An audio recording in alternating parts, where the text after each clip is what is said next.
Olá, sejam muito bem-vindos ao Capital Natural. No programa de hoje vamos falar de um assunto que de tão corriqueiro pode até parecer pouco importante. O tipo de combustível que colocamos no nosso carro para andar no dia a dia. Nós somos tão apegados aos nossos carros, um bem que em geral trabalhamos tanto para conseguir, que muitas vezes nos esquecemos do impacto que eles têm na vida da cidade, seja no trânsito, na segurança das pessoas ou mesmo na saúde de todos nós. A proposta do programa dessa semana é debater esse tema aproveitando que está no Congresso Nacional. Um projeto de lei que pretende liberar a circulação de veículos de passeio a diesel no país. Na contramão do que estão fazendo vários países, dos compromissos que o Brasil assumiu para reduzir emissões de gases do efeito estufa e principalmente da nossa vocação para o uso de fontes renováveis de energia. Pois é, acredite. Será que a economia de alguns reais por dia vale o aumento do risco para a saúde humana? A minha, a sua, dos nossos filhos? Bom, para debater esse assunto, estamos recebendo em nossos estúdios Pedro Teles, mestre de Estudo do Desenvolvimento pela Universidade de Sussex, especialista em questões climáticas relacionadas às megacidades, e Cristiano Façanha, engenheiro de transportes, PhD em Berkeley e especialista em planejamento e políticas de redução de emissões no transporte. Convidados super ilustres internacionais para falar o seguinte: bom, gente, o que está acontecendo no Congresso Nacional? E aí, tirem 2 ou 1 quem fala primeiro, mas o que está acontecendo no Congresso Nacional com relação a esse assunto?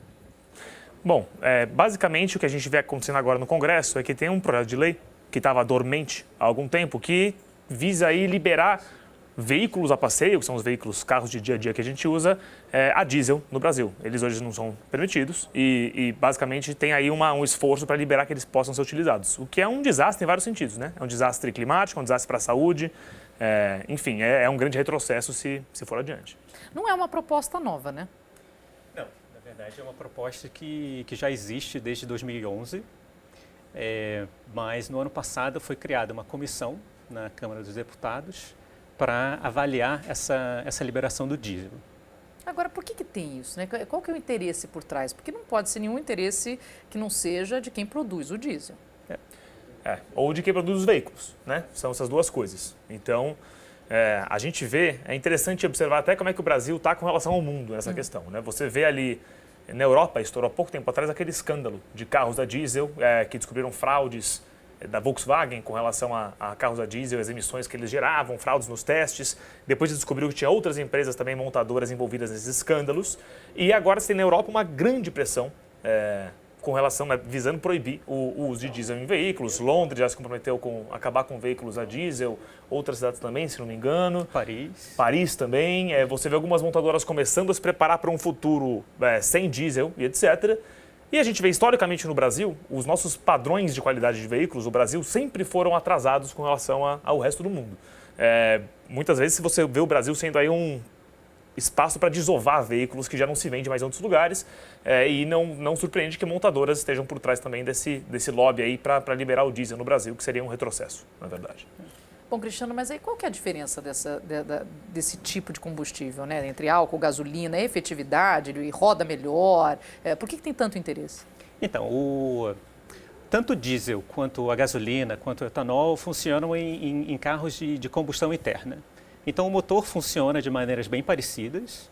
A grande diferença é que os motores a diesel, eles trabalham em temperaturas maiores, então eles são um pouco mais eficientes, mas em contrapartida disso, eles têm emissões de gases que são nocivos à saúde humana em fatores muito maiores. Então, pera lá, vamos dividir. Para o meu carro seria melhor um diesel. Para o meu carro seria melhor o diesel. Ele rodaria mais, com menos combustível, funciona assim? Não. Isso, na verdade, os carros a diesel atualmente são carros muito mais caros do que carros a gasolina. Né? Então, apesar do combustível ser um combustível mais barato, o seu custo total do carro poderia ser até um custo maior, devido ao custo inicial do seu automóvel. Tá. Né? Por quê? Porque o diesel, no Brasil, é um combustível com menor tributação. Então, essa menor tributação, ela é devida ao fato que o diesel é alocado para o transporte público e para o transporte de carga. Então, qualquer aumento na demanda do diesel poria pressão nos preços tanto nas tarifas de ônibus, quanto nos preços de carga, que aumentariam o preço das mercadorias que chegam no consumidor. Claro. Então, uma liberação do diesel, ela teria também não somente impactos ambientais, como impactos econômicos.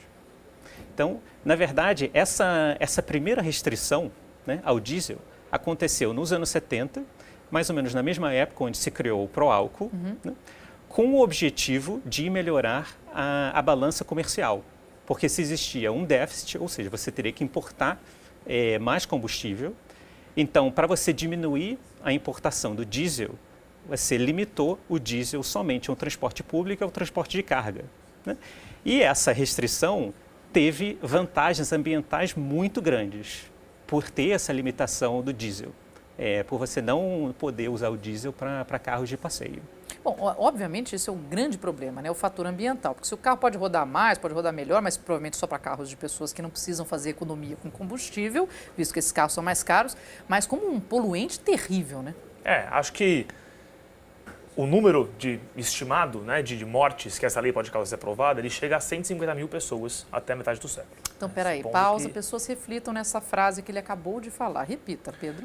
Bom, o número, se essa lei for aprovada e forem liberados os veículos de passeio a diesel no Brasil, estima-se, e acho que vocês que estimam, né, no CCT, que o número de mortes pode chegar a 150 mil pessoas até metade do século. Né? Olha quão perigoso isso é, exatamente. Esse é um número, e quando a gente fala de economia, por assim dizer, se você olha só para o carro em si, já é questionável o argumento, né? Já tem a questão do carro ser mais caro, já tem a questão dos tributos, incentivos, etc.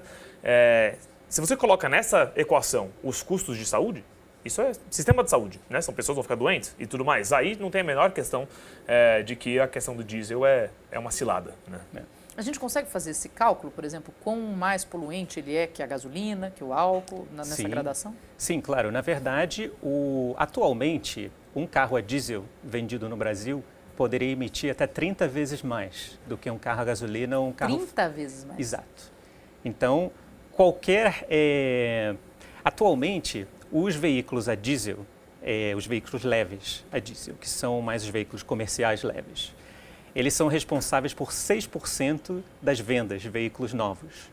Mas esses 6% de veículos são responsáveis por 30% das emissões de NOx e 65% das emissões de material particulado, que são dois poluentes que realmente são nocivos à saúde. Então, qualquer aumento, né, na demanda para o diesel vai reverberar esses impactos negativos.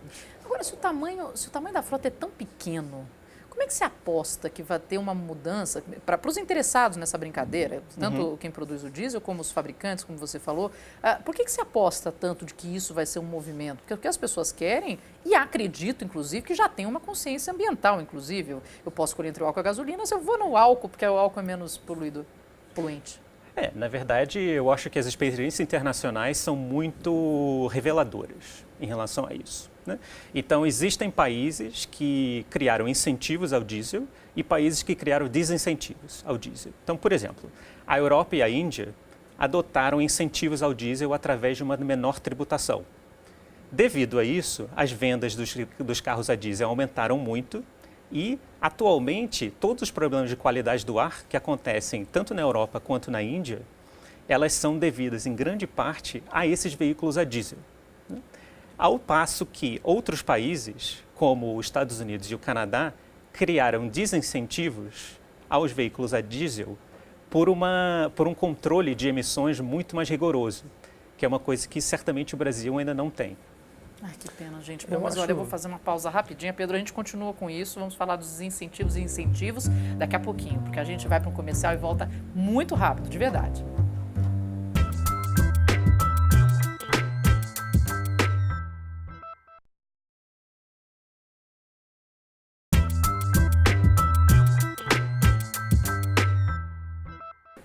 Estamos de volta com o Capital Natural, hoje falando sobre o potencial impacto dos carros de passeio a diesel no país, com o ambientalista Pedro Telles e o engenheiro de transportes Cristiano Façanha. E o Pedro queria complementar, porque a gente estava falando dos incentivos e desincentivos pelo mundo. O que você ia dizer, Pedro? Na verdade, você levantou uma questão, né? Que como é que, se é tão ruim, se tem tantos problemas, como é que essa é uma questão que está em debate, inclusive, Sim. né? E isso leva a gente a pensar em como é que o nosso Congresso funciona muitas vezes, né? muitas vezes o Congresso opera, a gente viu isso com bastante frequência recentemente, de uma forma que é distante do que a sociedade quer, né? Isso vale também para a questão do diesel. Agora, por exemplo, esse projeto de lei que está em andamento, ele está desde 2011 em pauta. Ele foi negado em 2 comissões do Congresso, originalmente, e aí ele basicamente estava a caminho de sair, de ser arquivado, né? Sair de circulação, e aí foi criada uma nova comissão especial, né? Para criar um novo processo, foi dado ali foi o Cunha, inclusive, que criou esse novo Pessoa caminho. legal, né? Pessoa boa. Pois criou um novo caminho para tentar aprovar de uma outra maneira, como ele fez várias vezes com várias leis, né? Muito bem. O que acontece? Quando esse movimento foi feito, uma carta foi assinada por vários ex-ministros, vários pesquisadores, cientistas, empresários, ONGs, um grupo enorme de organizações e indivíduos, assinou uma carta dizendo, para o Congresso, enfim, uma carta pública dizendo, isso é inaceitável, isso tem que ser barrado, né? O assunto saiu de circulação por um tempo e agora está voltando novamente a esse risco. Então, na verdade, o que está em jogo ali são muitos interesses privados que frequentemente influenciam o Congresso e que estão totalmente distantes do que as pessoas querem, né? Você tem aí grandes montadoras, enfim, gente que trabalha no setor automotivo como um todo, ou até no de combustíveis, que tem interesse, que tem grande influência, que, enfim, tem um lobby pesado, muitos recursos, investem em campanhas, etc. E você tem a voz do povo, né, ao lado. E, obviamente, nós vamos seguir adiante com força aí, porque essa questão é absolutamente inaceitável. Agora, totalmente na contramão do que estão tentando fazer, né, que é ampliar o uso do diesel em outros tipos de veículos, o que a gente devia estar também em discussão é reduzir isso nos veículos de carga. É possível, inclusive, chegar a essa redução nos veículos de carga, falando dos países que desincentivam o diesel, por exemplo?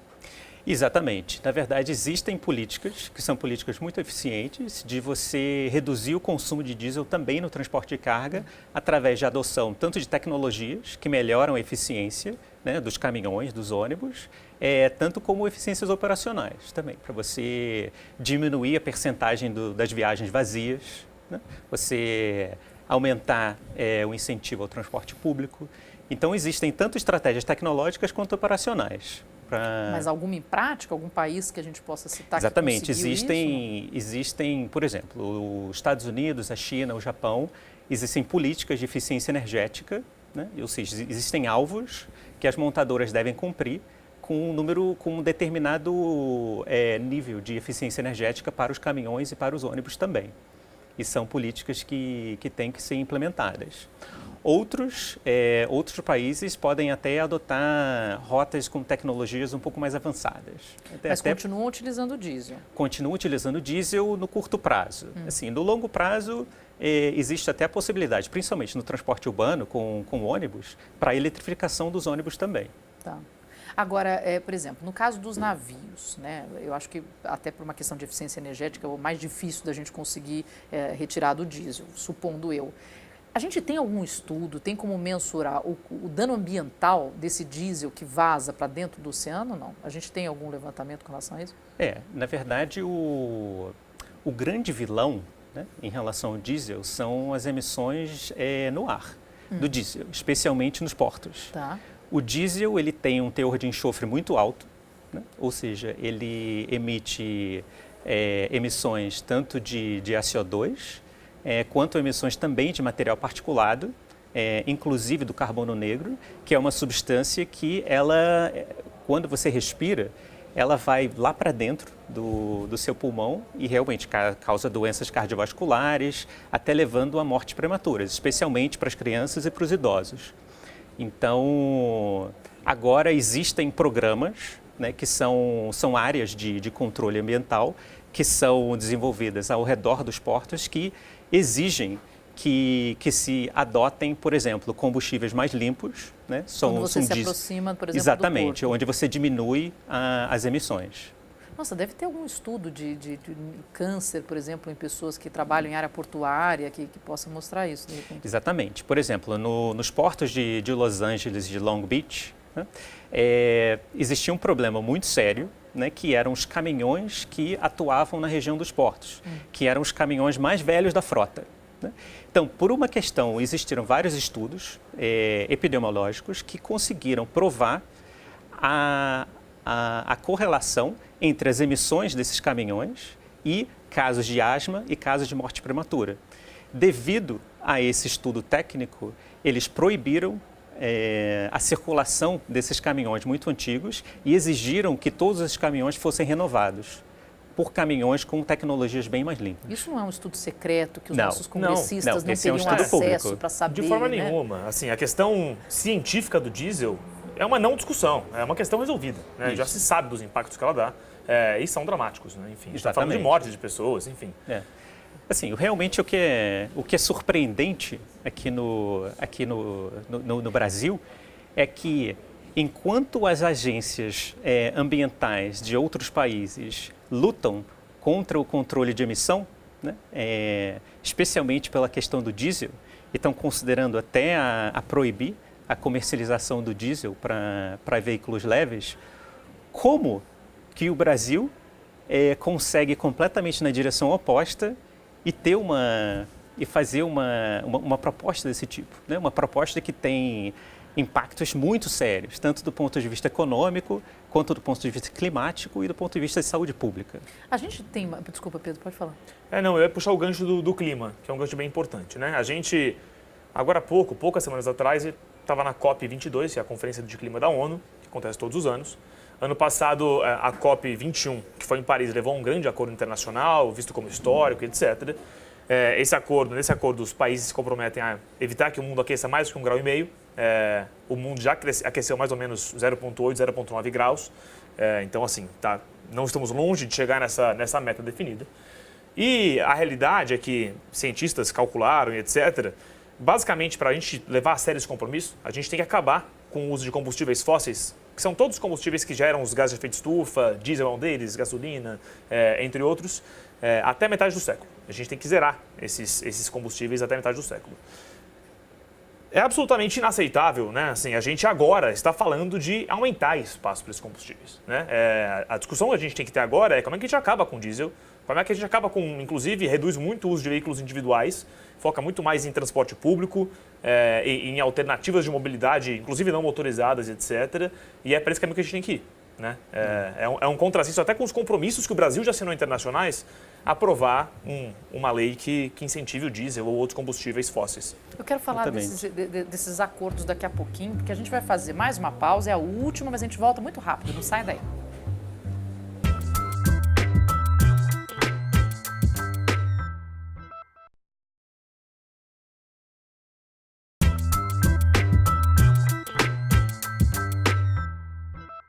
Estamos de volta com Capital Natural, hoje falando sobre o potencial impacto dos carros de passeio a diesel no país, com o ambientalista Pedro Telles e o engenheiro de transportes Cristiano Façanha. Bom, Pedro, falando um pouquinho sobre um acordo do clima, por exemplo, é possível uma mudança de governo, e isso em qualquer lugar do mundo, pensando também aqui no Brasil, voltar atrás? Assinei o Acordo de Paris, não vou cumprir isso? Muito bem, a gente tem duas respostas para isso. A resposta burocrática é a resposta política, né? Que se conversam, mas são um pouco diferentes. Burocraticamente, falando em termos de processos ali legislativos e tudo mais, varia de país para país.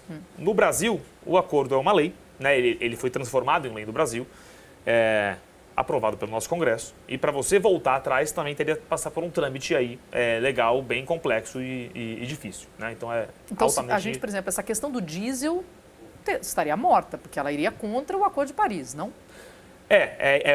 Ela cai ali num contrassenso, né? O Acordo de Paris, o que ele define? Ele define que o Brasil vai reduzir o compromisso brasileiro no Acordo de Paris, porque nesse acordo cada país tem o seu próprio compromisso, apresenta o seu compromisso. O compromisso nacional brasileiro, ele coloca ali um limite de emissões que a gente vai ter, né? Em 2025 e 2030, tem 2 prazos que a gente já apresentou. E dentro desse compromisso tem subcompromissos setoriais para energia, para florestas, etc. Não se entra no detalhe do uso de diesel. Né? Então, se você, por exemplo, aumentar o uso de diesel aqui e reduzir as emissões em outro lugar, a conta... Exatamente. Agora, a questão é que sinal que você dá quando você fala que o pior combustível disponível, né, fóssil, diesel, está voltando aí a ganhar espaço no momento que você tem que zerar todos os tipos de combustível. Isso, né, enfim. Então, esse é um lado que é a questão, como é que funciona a questão aí... legal e procedimental para o acordo e tudo mais. O acordo não permite que você retroceda em compromissos. Você só pode elevar a sua ambição, né? Você não pode reduzir. E tem todo o lado político da coisa, que não é necessariamente o da política ali de congresso institucional. Esse acordo ele é um acordo histórico, ele é visto aí como um grande sucesso multilateral, ele foi ratificado, ele virou lei em tempo recorde ao redor de todo mundo. É muito complexo você falar, vou dar para trás, não vou fazer isso mais. Né? Um país dá para trás agora, qualquer que seja, e ainda mais o Brasil, que é um país aí visto como uma liderança internacional em assuntos ambientais por muitos, ou deveria ser pelo menos, né? Tem todo o potencial para ser. O Brasil falar vou dar para trás nisso é absolutamente inaceitável. A gente agora há pouco passou por uma situação parecida com o carvão, que queriam aprovar incentivos e subsídios ao carvão mineral, que é uma fonte de energia elétrica também desastrosa. E justamente durante a COP, Conferência da ONU desse ano, uma grande pressão aconteceu e foi vetado esses incentivos ao carvão, e o mesmo deve ser feito agora com o diesel. Agora, o que a população ainda não sacou com relação ao diesel? Né? Porque deveria ter um movimento muito mais contrário a ele. Na verdade, eu acho que a população ela não está nem ciente, né, desses efeitos. Né? Então, por quê? O que eu acho assim, surpreendente, né, é porque o Brasil já tem um combustível muito sustentável, principalmente comparado ao diesel, que é o etanol. Né? Então, do ponto de vista climático, né, o diesel ele emite de 60 a 70 vezes mais CO2 do que um veículo a etanol. Né? Então, principalmente quando o Brasil está falando em atender os objetivos de um acordo climático, né, isso realmente vai na direção contrária. Né? Mas realmente o ponto mais crítico realmente são os impactos à saúde pública. Né? Porque os veículos diesel, né, eles, um dos problemas é que eles já emitem mais. Né? O outro problema é que, mesmo em países muito desenvolvidos como a Europa, né, os veículos a diesel eles não conseguem cumprir com os limites legais de emissões no mundo real. Ou seja, uma coisa quando o veículo é testado na fábrica. Né? Quando ele é testado na fábrica, ele está assim, emitindo perfeitamente. Bonito, com contínua velocidade. Exatamente. Quando ele chega em condições normais de uso, essas emissões são, em média, 7 vezes maiores do que as emissões do laboratório. Achei que você fala assim, 7%, 7 vezes é coisa pacas. E isso é sem considerar, por exemplo, o uso de dispositivos, como foi o que aconteceu no escândalo da Volks, né? Que permitia que os carros emitissem até 40 vezes mais. Mas mesmo sem esse tipo de dispositivo, esses veículos de passageiro na Europa, né, eles não conseguem cumprir com esses limites legais em condições normais de uso, que é um problema que provavelmente também aconteceria no Brasil. Sim. Né? Isso é uma questão, é um problema que não acontece com os veículos a gasolina e com os veículos flex.